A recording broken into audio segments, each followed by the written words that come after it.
Bonjour à tous. L'équipe de Mérignac m'a demandé de parler en tant qu'ancien fellow du docteur Gravelot sur l'année 2016. Donc, je vais aborder un petit peu de biomécanique, en tout cas celle qui a permis de développer toutes les différentes techniques développées au sein du centre. L'évolution de la prise en charge du croisé ne s'est pas limitée à l'apparition de nouvelles techniques chirurgicales. On est progressivement passé d'une vision centrée sur le ligament croisé antérieur à une vision plus globale du genou, intégrant donc le croisé, les ménisques, les plans collatéraux, et une vision biomécanique plus développée et individualisée par rapport aux patients. Donc, au début des années 2000, comme on a déjà parlé, c'est l'adoption progressive des ischio-jambiers. Plusieurs travaux de l'équipe de Mérignac ont participé à cette évolution. L'intérêt principal était de disposer d'une greffe qui permettait une reconstruction moins morbide, reproductible et compatible avec une récupération rapide au sport. Avec le recul, c'est devenu un peu le socle de développement de toutes les techniques et améliorations dans la prise en charge du croisé. En 2002, les travaux de Philippe Colombet participent à démontrer qu'une reconstruction par ischio-jambier peut être fiable, reproductible, associée à une faible morbidité. L'objectif principal est de proposer une alternative au gold standard de l'époque, qui était le tendon rotulien. Prochainement, à la Sofcote, on pourra débattre de nos acquis et surtout des prochains défis à relever pour améliorer encore les résultats. 25 ans après les séries sur les ischio-jambiers, le sujet n'est plus de savoir si cette greffe est pertinente, mais comment elle s'intègre dans une prise en charge plus globale biomécanique. Dans cette dynamique s'est développée l'une des signatures de Mérignac, c'est-à-dire le DT4 suspendu. Son intérêt n'est pas uniquement biomécanique, il permet surtout une chirurgie standardisée, reproductible, applicable à un gros volume de patients. Cette standardisation a constitué un véritable levier pour analyser les résultats, faire évoluer les indications et développer progressivement notre réflexion sur le contrôle rotatoire du genou. Plusieurs travaux illustrent progressivement le développement de cette technique. Donc en 2015, l'étude qui permet de décrire la reconstruction par DT4 au semi-tendineux avec tunnel indépendant et tout suspendu. L'objectif était d'obtenir une reconstruction anatomique reproductive peu invasive. En 2016, on s'intéresse à l'intégration des transplants avec cette technique et on constate de très bons résultats, notamment dans l'incorporation du greffon au niveau du tunnel tibial. Le fait de faire des tunnels outside in permet de conserver plus de résidus ligamentaires, ce qui favorise cette intégration. En 2018, nous publions 2 études.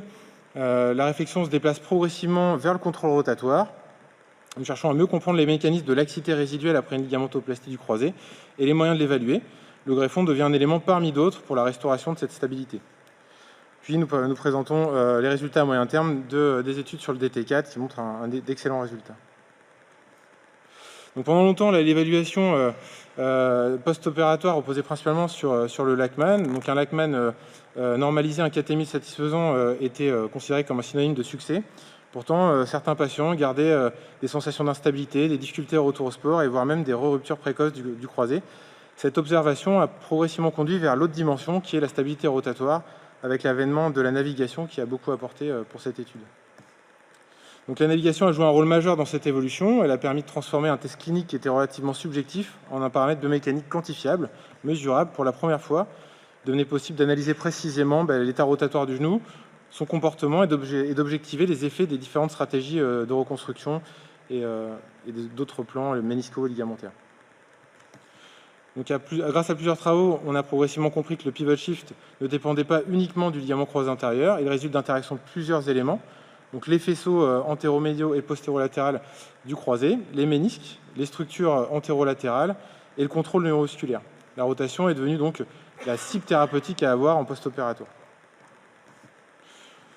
Donc, cette nouvelle compréhension a profondément modifié nos pratiques. On a évolué vers une chirurgie de la stabilité fonctionnelle, l'optimisation du positionnement des tunnels, la préservation médicale, retour aux procédures latérales est indispensable. Donc dans cette étude 2022, ça illustre un peu l'évolution du DT4 vers d'autres gestes, où on a chez les jeunes patients donc, très sportifs et à haut risque de rupture, adjoint le ligament antérolatéral. L'objectif était donc d'améliorer le contrôle rotatoire chez ces patients présentant des facteurs de risque plus élevés de rupture ou de lésions méniscales secondaires. Les résultats sont particulièrement intéressants chez les sportifs de moins de 20 ans. L'association d'une reconstruction LAL plus LCA permet donc de diminuer les échecs de greffe et les lésions secondaires, notamment méniscales.